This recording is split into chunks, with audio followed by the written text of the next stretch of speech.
watching News 24 Live. The English Premier League season is finally underway, as is the local PSL season. I've got our two footy analysts from Sport 24 in studio, Wade Pretorius and Tashreeq Wadin, to give us a recap of the first round and some other soccer issues. Gents, thanks very much for coming in, and good to have you back. Yeah, it's been a while. It's good to be back.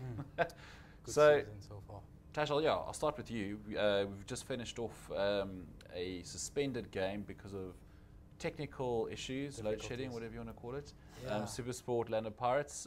So as a whole, how was the first round of the PSL? As a whole, it was interesting to say the least, because of your normal 4-day fixture rounds, it was extended to 6 days because of Orlando Pirates, who are participating in the CAF Confederations Cup. And they took on CS Sfaxien on Saturday, which they won 2-0. So their fixture was moved to Tuesday. However, in the 63rd minute, or the 62nd minute at least, there was speculation surrounding that it was load shedding. So the Peter Mokaba Stadium was in pitch darkness. From there onwards, after an hour delay, stadium management and PSL commissioners and so forth, the coaches alike, came together, and things were brought into proportion that it was not indeed load shedding, and it was a technical failure with a lighting issue and the floodlights. It even went as far as Eskom releasing a statement stating that there was no load shedding and that it was a light failure. However, earlier today, They completed the game this morning. They completed Supersport United. Supersport United 1-1-0. 1-1-0. Okay. Yeah. So Michael Boxwell, the New Zealand international, got his debut goal last night. So that is in for him as well.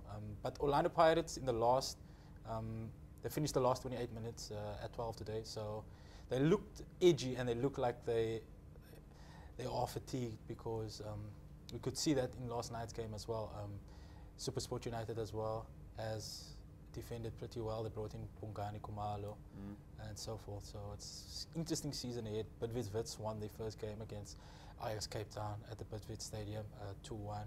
Kaizer Chiefs drew against Chippa United 0-0 at the same stadium where they won Chippa United in their last game. I think it was like 2-0 or 4-0 in their last game, where they raised the trophy. What else? A good start for Gordon Egerson with a 1-0 victory over Orlando Pirates. Polokwane City continuing where they left off with a 3-2 victory over Bloemfontein Celtic, who Celtic got over a shocking victory over Mamelodi Sundowns midweek because of the MTN 8 Cup. So there's been lots of things going on in terms of PSL football. So non-stop, 1.5 weeks non-stop of football, with the cup games, with the PSL and so forth. So yeah. Sounds good. Wade, and Kaizer Chiefs, are they over all their sort of transfer issues, and is Itumeleng Khune back at Naturena for good? What's the situation there? Yeah, I think now at Kune's age, signing this deal, I think that's where he will stay for the rest of his career. As for Chiefs being over their transfer issues, Mashimate has signed for a club in Sweden, so he's officially gone. Manda Masango, it appears the door is shut, but who knows? He hasn't signed a new deal. He could yet turn up in a week's time. Little whisper that he's spotted at Naturena, and then 3 days' time he's back, and he comes out with the Khune statement that he never really left, and he's happy with the club, and he's there to perform and play and carry on as a Chiefs player. Yeah, so I think Chiefs, it was an unwanted distraction in the off-season. They lose their coach, and then they're now scrambling about these players. There's transfer rumours that they might have had a bid turned down for Sibisi Subelakazi from Wits. So things have not really gone according to plan for them. Much like Orlando Pirates, they didn't really have a pre-season with all their African continental competition commitments. So the PSL it's off with a bang, but as Tashreeq says, there's football matches, different competitions flying in from all angles. So it's great to be a fan again, after that 2-month break or whatever, however long it was. And there's still like 2 weeks left, or 2.5 weeks left, because of the transfer window. So there are still players that can come in and affect different teams. So I think coaches will probably decide in their last week which areas they need to improve on. So Kaizer Chiefs, Orlando Pirates, the big money clubs are still delving into different clubs, into which players they can steal. There was a story released today that Sibusiso Vilakazi, Chiefs has been hunting him throughout the off-season as well, that they rejected a 9 million rand bid this morning. So that is one of the transfers that will be going on for the next couple of weeks. Okay, interesting stuff. And moving abroad, Wade, English Premier League, that started this weekend as well. Yeah. Seemed like sort of wins for most of the big guns. Anything that stood out for you this weekend?